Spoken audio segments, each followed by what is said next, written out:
Let's say the surface of the crystal looks like this. It's slightly miscut. Well, the problem with that is I'm breaking bonds here, I'm breaking bonds here, I'm breaking bonds here. 3091 is what we call a General Institute requirement. The learning outcomes are all the same chemical principles as you would get in a university chemistry course. But the vehicle that you use to study those chemical principles are solids. The surface tension is just going to be the derivative. There's no textbook for the class. The online material that developed for 3091X is the textbook for the class.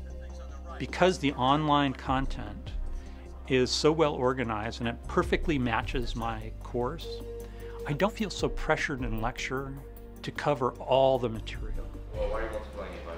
It's okay for me to stop and talk to students, take questions, or do examples. It stays relatively constant. What we did was get rid of all the midterms and finals and converted them all to an online assessment in a proctored environment. If they pass it, they know instantly because the computer grades it.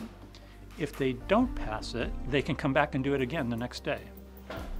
It seems like the assessments almost fulfill the purpose of the tests and the homework simultaneously somehow. Compared to my other classes where, we have written exams every few weeks or so, it's definitely been a lot less pressure and stress than those.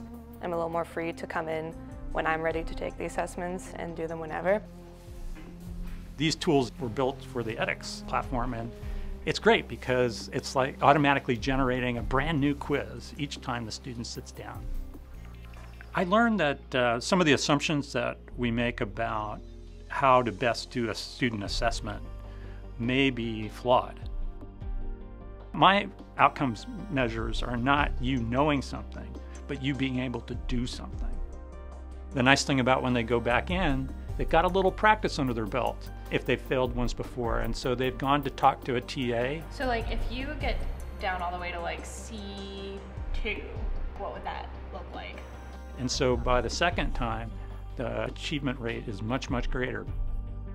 The problems that are in our database are exactly the same problems that appeared on 3091 exams in the past 30 years. So I don't think it's any easier. I think it's just a better way to measure and least stressful way to measure. It's got a nitrogen plus here at the end. This is an experiment. We'll study the outcomes. I'm a scientist, and so I'm doing my best to have the appropriate controls.